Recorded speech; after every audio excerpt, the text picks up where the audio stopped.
Welcome to the Global Pastor Trainers Podcast, brought to you by the Global Proclamation Commission, where we have the vision to see all pastoral leaders trained and every pastor a trainer. Let's get started. Welcome, everyone, once again to the Global Pastor Training Podcast. My name is Robbie Richard, and I'm here with my colleague Germán Rica. And today we have the opportunity, the privilege of interviewing a good friend of ours, Lemma Degefa. Lemma Degefa and I have known each other for quite some time, and it's been a huge blessing for me personally to get to know him and hear all of what he's doing. As a short overview, he is an expert in organizational development, growth strategy, and leadership coaching. He served as an executive director, leadership advisor, and chief strategist for different local and international organizations reaching across Ethiopia, where he's from, as well as beyond. They're in Africa and all over the world. And so he's currently pursuing his PhD in strategic business leadership, and he's the founder of Leadership Transformation Ministries. However, where we are very interested in getting to hear is all that he's done with the training of pastors and the training of trainers of pastors. That's what we want to focus.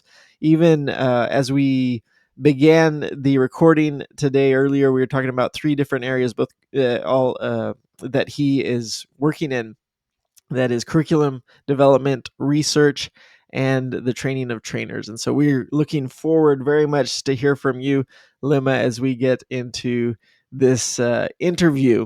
Thank you so much for being here with us today. It's a great pleasure to have the opportunity to be on the podcast. And as I said before, we've known each other for a long time, so good to see your face. We have matching haircuts, so those of you who are not watching us on YouTube, you can just imagine. Why don't you begin by telling us, Pastor Lemma, how did you come to faith?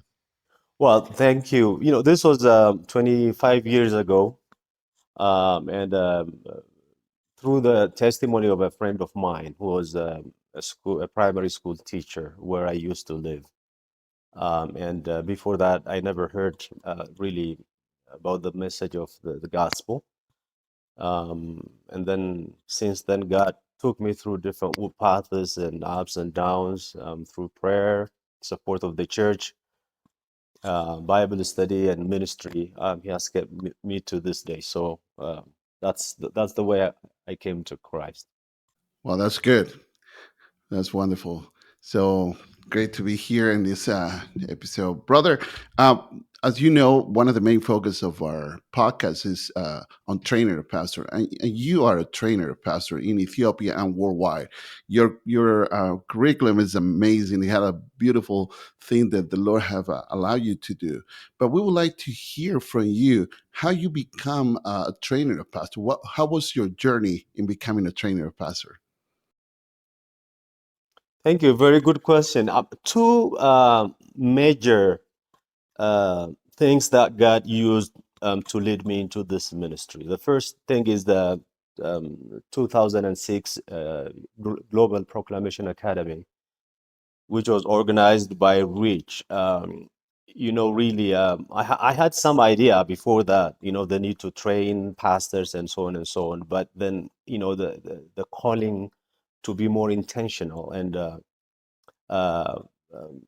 to do more, and also really understanding the depth of the need, and then the emphasis came during that time, the GPA 2006, when I attended that in Dallas, Texas. And then I came back to Ethiopia, and I did national study. I didn't really know where to start the training, so I had to do some survey, a nationwide survey, to understand, where the churches are, what are some of the internal strengths and challenges, what are some opportunities and, trends and so on.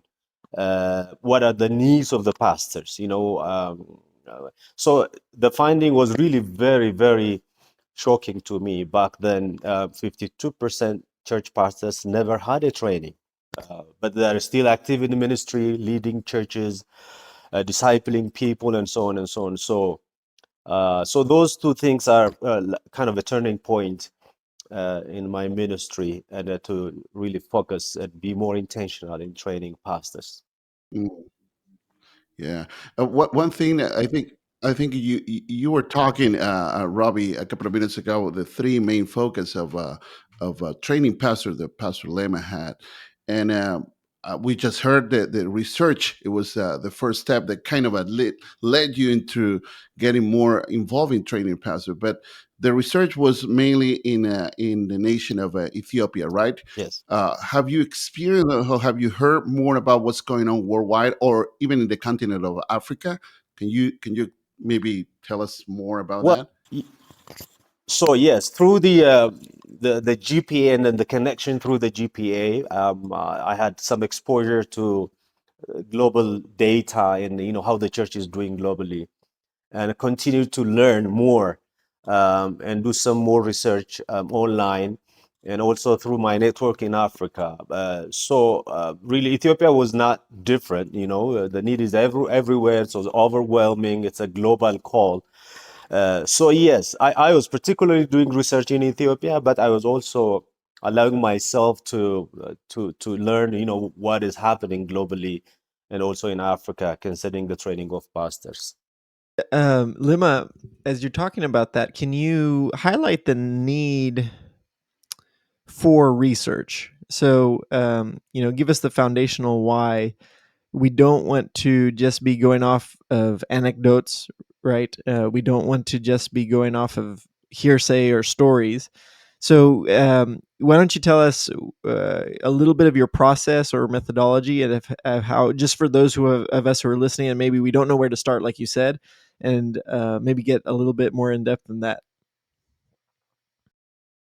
Yeah, thank you. I mean, it shouldn't really be a very thorough, very scientific, resource consuming research, but using every opportunity to understand what is happening on the ground, how are the churches doing, and having that connection uh, and desire to learn, how the churches and how the pastors are doing on the ground, and looking around also who can provide support to the church pastors, meeting those needs, and not just me or the ministry that I'm in, but other ministries, other individuals who would really be willing to help. So, and also even thorough research is also going to be very helpful. If possible, if time and resource allows, getting into the depth and understanding.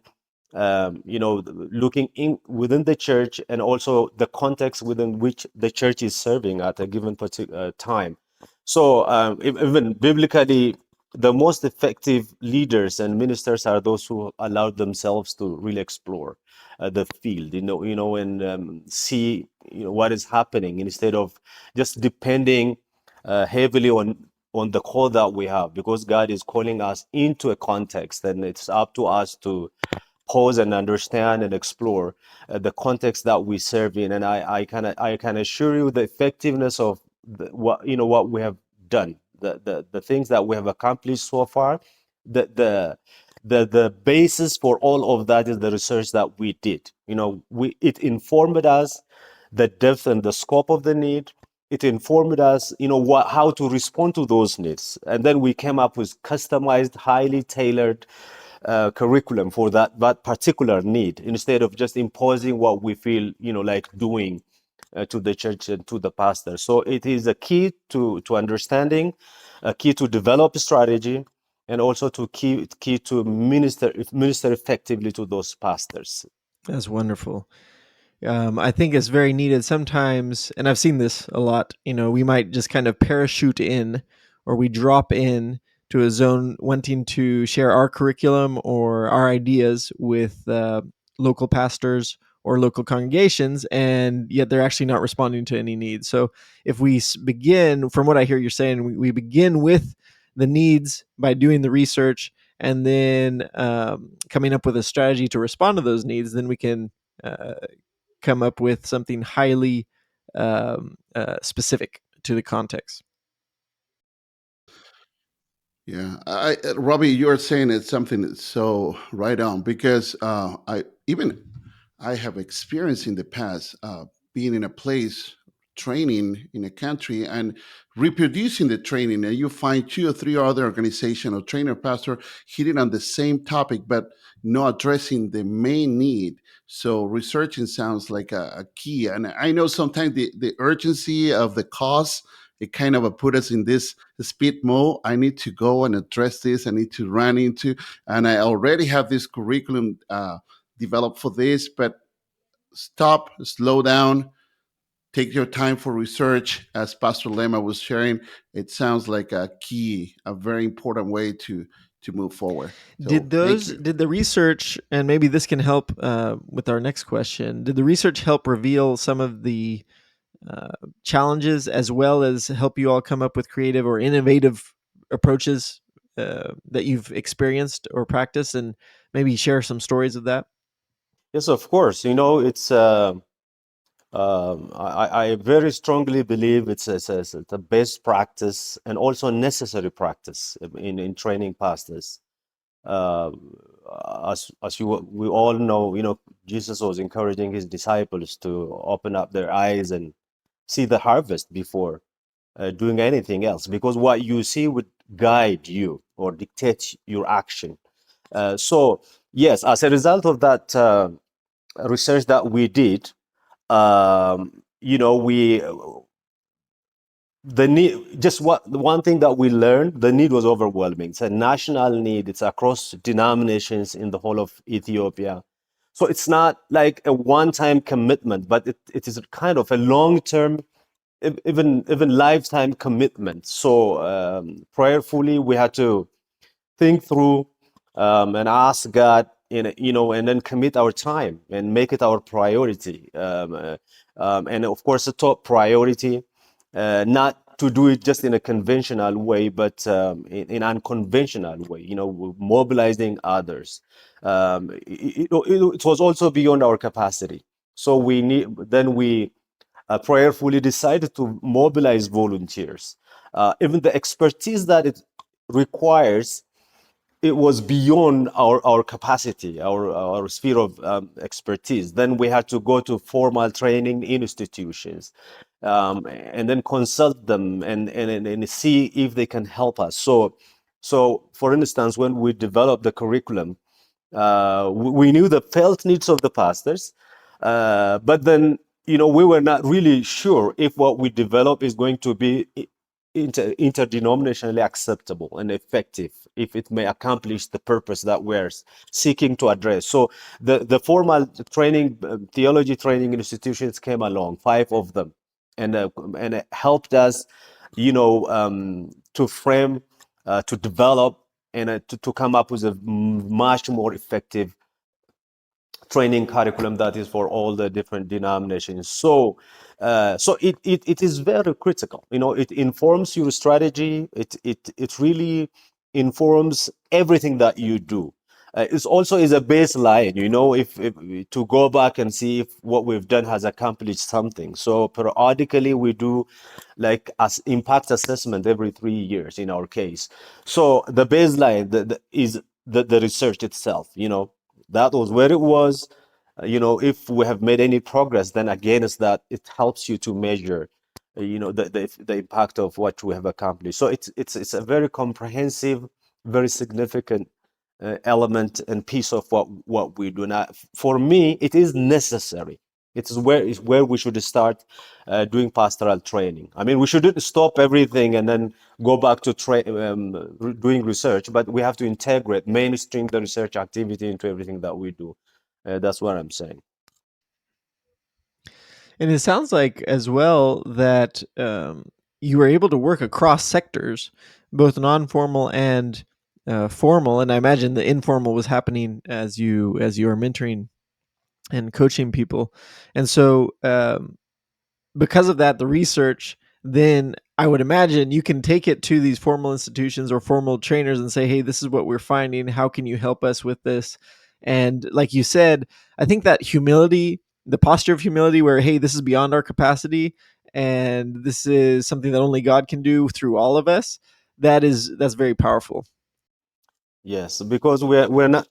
Yes, because we are not, building our own kingdom. We are in the business of building God's kingdom, And it takes all of us, not just one of us. So, you know, bringing others along and validating through the formal training institutions what what the tool that we're going to use, and also recognizing and encouraging the informal kind of engagement that is already underway in the churches, and so that is a very strategic way of doing this ministry. So yes. So Lemma, Praise the Lord. yeah, that's amazing. Could you give us an example of how you all went to the formal institution, one of these five formal institutions, and presented them with the opportunity to come in and help you all? And what did that look like? Well, actually, what we did was we know them, and we walked into the institution, through appointment, and then we gave them the report, the report of the research that we conducted, how massive the need is, and what we are trying to do to respond to that. These are the felt needs. This is the scope of the need, and this is what we're trying to do. We need a tool, a curriculum that we use to train these pastors. So this is the outline. So and we are going to engage every church denomination, Pentecostals, Baptists, Lutherans, and so on and so on. So would this be sound theologically? Would this be appropriate? Would this deliver, the result that we are seeking? So we engage them actually from the very beginning. We did not publish and then have their stamp at the end of the day, but they were with us from the very beginning, even from the outline, how to structure the material. I was the main writer of this curriculum, but so they gave me the privilege to go back to them anytime. They assigned like experts to help me, theologians and so on. So we actually did it together, and then finally we had a validation workshop. We had representatives from different denominations, and also the theology school leaders were with us. So we explained the process that we went through. We had the draft in our hand. Actually, it's with me now. And then they said, they commented, they said, we did it together. This is good for the Church of Ethiopia. So we endorse it. So that way it was easy that everyone received it. And then we do that tool. We started running into the fields and training pastors. So I'm hearing and what I'm listening from you, Pastor Lema, and again, thank you for bringing your experience in all this. I can hear so clearly that you were able to. I mean, you were exposed to the need of a training pastor. You went back home, and then you start doing the research. You found there was a huge need in your country, in your context, but instead to find a solution by your own self, you were just open up for other friends and contacts institution from the formal sector. And that, what I really like is the collaboration that you are describing. It's not, hey, I'm the head and I'm inviting you to help me. It's, hey, this is the need that I found it. Let's do something together. Because I heard you saying several times that it wasn't like I did it. It was we did it together since the beginning. I think this is so important because we talk about partnership, collaboration, and all that. So many times it looked like I'm asking help for my ministry, but what you are saying is let's build God's kingdom. Let's work together. Let's put all our expertise together and build up something that can be a blessing for training more pastors. And that's what you experience. I really celebrate that. And I hope many listeners today are paying attention to this because I do believe radical collaboration is crucial. It's key for keep training more pastors in our context because the need is big. It's huge. So this is so good. Thank you, brother. Yes, is definitely one of our values to be able to work cross sectors through the GPRO Commission, the Global Proclamation Commission, and what we're doing and what we're building. Pastor Lemma, could you share a little bit of what were the results of this collaborative effort then? Well, we have some numbers. This is like almost a decade long engagement. It's not a one-time training of pastors. So we were replicating the training, scaling up, and reaching out to more pastors. So over the over about 9 years, we managed to train 252 trainers from all these different denominations, and then eventually trained 168,872 pastors across Ethiopia. I mean, Ethiopia is a big country, by the way. We have 120, That's yes, 100, amazing. yes, 120 million, and then close to 30 million evangelical believers. So several churches more. So the impact is huge. As a result of that, because I said we do periodically, we do some impact assessment. So we have seen church growing continuously, about 8.6% yearly. And also the health of the church has improved because pastors are now healthier because of the training. They know, they understand the Bible, they understand how to conduct ministry, how to disciple believers, and also the unity of the body of Christ. I mean, one of the greatest things that we have accomplished, God has accomplished through us in Ethiopia, is building community of learners of pastors all across Ethiopia. The numbers which I just mentioned, they are now connected, because we don't really want them to graduate from anything. We want them to continue to learn. So that community of learners is a big, huge achievement. I mean, of course, if we have that community of learners, pastors, in a network, sharing experiences and so on and so on a continuous basis, I think we can easily address the challenge of pastoral training or the deficit in that sector in a short way. So that's what we did. We've been mobilizing volunteers. Pastors are more inspired, equipped for the ministry, healthier. As a result of that, the churches are growing, more connected, and so on and so on. So that, I think, is the huge achievement for which we are very thankful to God, and also to keen partners like the Rich Ministry, the G Pro Commission, the G Pro Congress, the GPA, and all that, and including yourself. Well, as you guys are, I mean, as you're talking about this, it's pretty amazing. Not all success is measured in numbers, and I think that's a great point that you're making. And when we're looking at the health of the church, what really is a healthy church, what really is a healthy pastor, unity is a great measurement, I think. And so that's wonderful to hear, and very exciting, and encouraging and motivating. And actually, we'd like to finish up our time together. I know it's gone by quickly, but what would be your encouragement or motivation to other pastor trainers that might be listening to us? I thank you very so much. I think I encourage myself and all of us and all listeners to really learn from one another. We are in the business of building God's kingdom worldwide.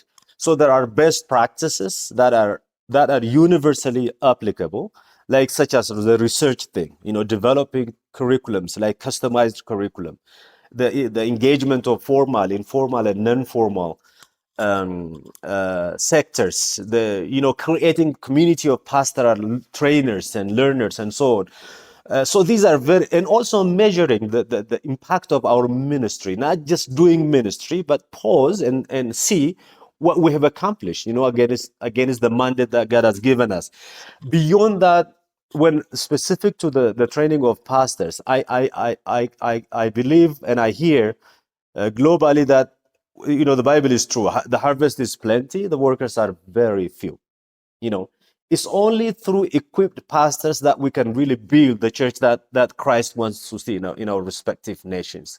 So emphasis should be given to pastors. That doesn't mean, even the trained ones. I mean, those who have diplomas and degrees and PhDs should be learners continuously or share their experiences. So, because the context within which we are serving is changing, it is unpredictable. New mega trends are facing the church. So I think learning has to be continuous. and the training of pastors must be like the top priority. We cannot do the conventional way and really and expect the church to grow and to grow healthier and so on and more impactful and so on. So I think the intentionality, if it means, like, I would really suggest, like in our case, we took it as a project of a decade, and then we avoided every distraction over the next 10 years. This is where we are going to invest our time and energy. This is our top priorities. This is our brand. This is what we are going to do beyond what a single ministry can do. So it's a national ministry now. It's a movement now. It's well accepted by all church denominations. It's scalable. It's reproducible. Just focusing on that, I think that's what we need to do. Otherwise, we cannot cope up with the challenge. The church is growing worldwide. That growth, has to be healthier and impactful. So I believe the grace of God is also available, and I want to encourage everyone to be more intentional, prayerfully consider making this a top priority. I think that way, we may have a good legacy, and we bring glory to God, and also be a blessing to our churches and our nations within which we are serving. Amen. Wow, brother. I feel like you're just getting warmed up.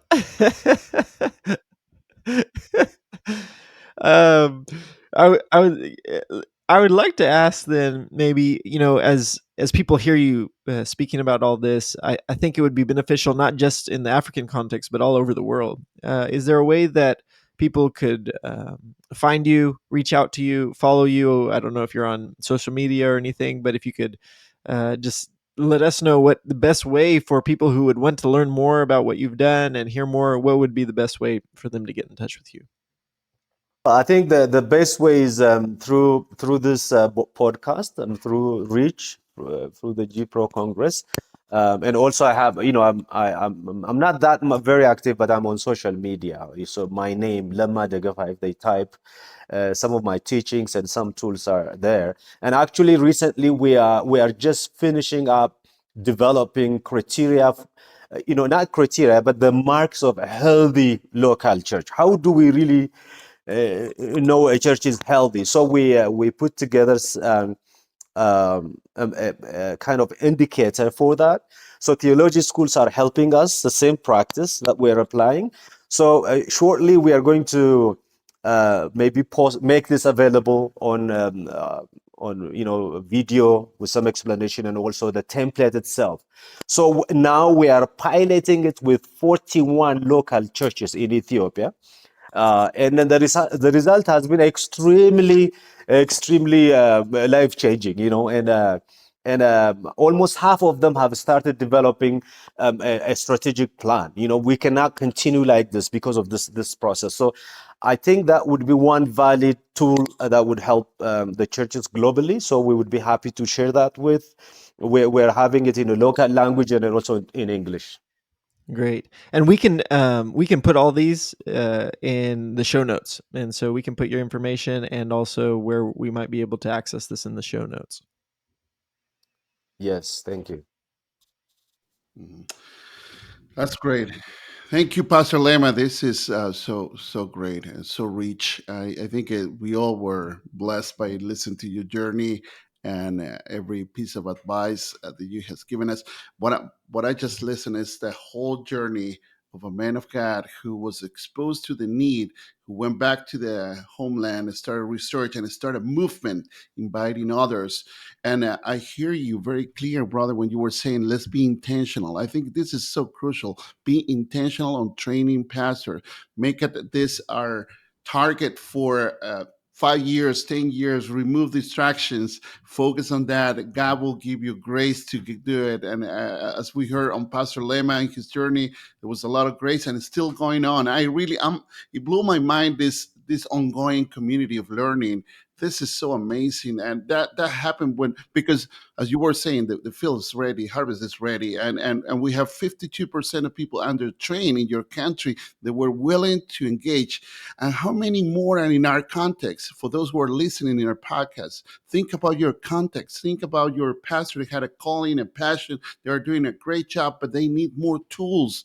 And you can be the one who catalyze and put together many efforts to train more pastors. So we want to just encourage you that you are listening to this podcast to be part of this movement of raising more training of pastors and becoming a person who embrace that and with a high commitment with the Lord and invite others toward this. And this is great. So we praise God for this time together. I think we're coming to an end. It's been a great episode. And as you heard, you will find the notes and some resources available in this podcast. And also you can follow the GPRA Commission website, gpracommission.org, and you will get more information about training pastor. And we would like to invite you to be part of the community. But also you can help us just subscribing to this channel of podcast and even maybe sharing this podcast to others. We're doing this podcast in multiple languages, so which is a great challenge, and this is impacting so many lives. Again, Pastor Lemma, thank you for being here. Robbie, thank you for your leadership and this, and it's been a great time together. Please, let's get in touch with us until our next episode. Remember, our main thing is all pastoral leader train and every pastor a trainer. That's something that we pursue, and we something that just heard in Pastor Lemma's journey. Thank you, everybody. God bless you, and see you in our next episode. Thank you for joining us on the Global Pastor Trainer Podcast. We believe pastor training is key for the health of the church and Jesus' mission. Whether you're a seasoned pastor, ministry leader, or passionate about training pastoral leaders, formal, non-formal, or informal, this podcast is for you. Join the GPRA Commission and stay connected on social media and our website for more resources and discussions. If the content has been helpful, review and share it to help others benefit. Pastoral health affects church health, and church health affects societal health. Together, let's connect, unite, and strengthen pastors to advance God's kingdom. Catch you on the next episode.